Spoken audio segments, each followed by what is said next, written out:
Selamat malam Pak Prof. Sudirman. Saya Muhammad Lukman Bali ingin mempresentasikan tugas metodologi penelitian tentang analisis integrasi energi terbarukan pada sistem tenaga listrik. Baik, di sini saya akan menjelaskan bagian bab 1 tentang pendahuluan. Energi menjadi salah satu faktor yang penting dalam mencapai pembangunan yang berkelanjutan. Dalam menghadapi tantangan perubahan iklim global, semakin banyak negara yang beralih ke sumber energi ramah lingkungan untuk menyeimbangkan pertumbuhan ekonomi dan perubahan lingkungan.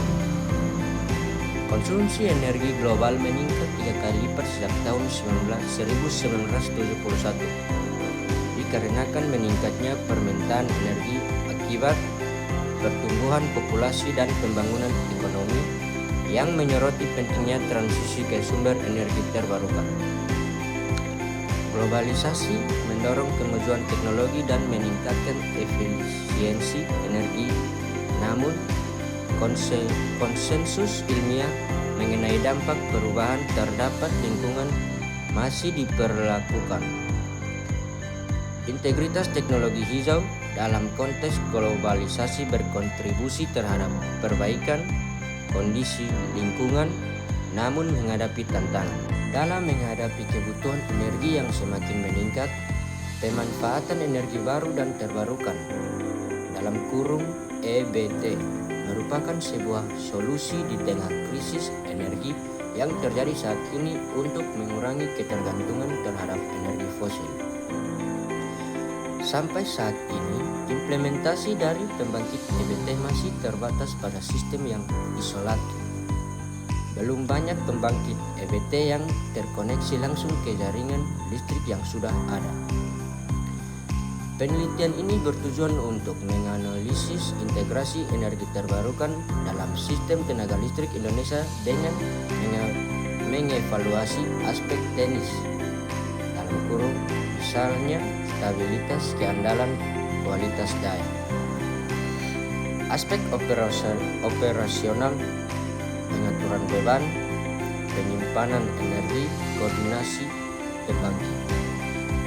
Dan aspek kebijakan, dampak terhadap bauran energi, target nasional. Diharapkan hasil analisis ini dapat memberikan kontribusi bagi pengembangan sistem kelistrikan yang lebih efisien, andal, dan berkelanjutan. Oleh karena itu, tujuan dari penelitian ini adalah untuk mengoperasikan analisis integrasi energi terbarukan pada sistem tenaga listrik. Baik, di sini saya masuk ke dalam rumusan masalah.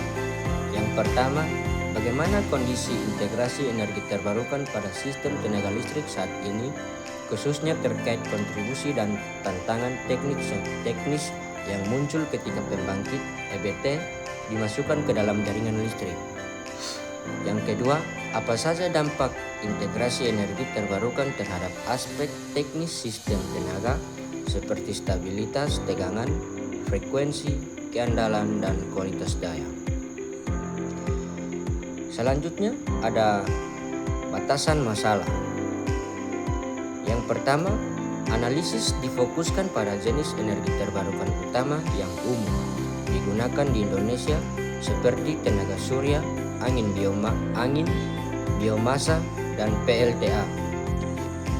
Yang kedua, pembahasan dibatasi pada dampak teknis, operasional, dan kebijakan tanpa melakukan simulasi sistem secara mendalam menggunakan perangkat lunak khusus, kecuali jika ditentukan pada bab. Selanjutnya masuk ke tujuan penelitian. Yang pertama, menganalisis kondisi dan perkembangan integrasi energi terbarukan dalam sistem tenaga listrik di Indonesia. Yang kedua, mengidentifikasi dan mengevaluasi dampak teknis integrasi pembangkit EBT terhadap stabilitas, keandalan, dan kualitas daya sistem tenaga. Selanjutnya ada manfaat penelitian. Yang pertama, manfaat teoretis, dan yang kedua, manfaat praktis. Baik, di sini saya masuk ke bab 2, yaitu tinjauan pustaka. Yang pertama ada energi terbarukan dalam sistem tenaga listrik. Energi terbarukan atau yang biasa disebut renewable energy adalah energi yang berasal dari proses alam yang berlangsung secara berkelanjutan seperti sinar matahari, angin, biomasa, panas bumi, dan energi air. Dalam konteks sistem tenaga listrik modern, energi terbarukan memainkan peran penting sebagai alternatif terhadap sumber energi fosil yang semakin menurun dan memiliki dampak negatif terhadap lingkungan. Selanjutnya, konsep integrasi energi terbarukan. Integrasi energi terbarukan pada sistem tenaga listrik dapat didefinisikan sebagai proses menghubungkan pembangkit energi terbarukan ke jaringan listrik sebagai dapat beroperasi secara harmonis dengan pembangkit konvensional. Selanjutnya, jenis-jenis energi terbarukan yang terintegrasi pada sistem tenaga. Yang pertama, pembangkit listrik tenaga surya atau yang biasa disebut PLTS. Yang kedua, pembangkit listrik tenaga bayu yang biasa disebut PLTB. Dan yang terakhir, pembangkit biomasa dan mikrohidro. Baik, sekarang saya masuk ke bab yang ketiga. Yang pertama, tentang jenis dan pendekatan penelitian. Penelitian ini menggunakan metode penelitian deskriptif kualitatif dengan pendekatan studi literatur.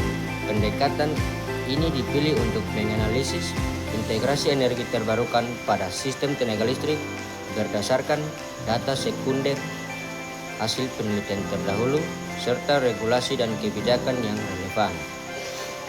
Selanjutnya, waktu dan tempat penelitian. Penelitian ini dilaksanakan di PT PLN Persero ULP Oesau. Waktu penelitian ini direncanakan akan berlangsung selama 2 bulan di PT PLN Persero ULP Oesau. Yang berikut ada objek dan fokus penelitian. Fokus penelitian diarahkan pada kondisi dan perkembangan integrasi energi terbarukan. Yang kedua, dampak teknis integrasi EBT terhadap stabilitas tegangan frekuensi, keandalan, dan kualitas daya. Yang ketiga, tantangan operasional dan kebijakan dalam penerapan energi terbarukan. Selanjutnya, kita lihat di sini ada jenis dan sumber data. Data yang digunakan dalam penelitian ini merupakan data sekunder yang diperoleh dari yang pertama, jurnal ilmiah nasional dan internasional terkait integrasi energi terbarukan, dan yang kedua, buku teks dan publikasi ilmiah di bidang sistem tenaga listrik. Selanjutnya, di sini ada teknik pengumpulan data. Teknik pengumpulan data dilakukan melalui studi literatur, yaitu dengan mengumpulkan, membaca, dan menelaah berbagai sumber pustaka yang relevan dengan topik penelitian. Data yang diperoleh kemudian diklarifikasikan berdasarkan aspek teknis, operasional, dan kebijakan. Selanjutnya, teknik analisis data. Yang pertama, mengidentifikasi permasalahan integrasi energi terbarukan dalam sistem tenaga listrik. Yang kedua, menganalisis dampak teknis integrasi EBT berdasarkan hasil penelitian terdahulu. Yang ketiga, membandingkan temuan dari berbagai sumber untuk memperoleh gambaran yang komprehensif. Yang keempat, menarik kesimpulan dan merumuskan rekomendasi berdasarkan hasil analisis. Sekian dari hasil presentasi saya. Terima kasih. Selamat malam, Pak.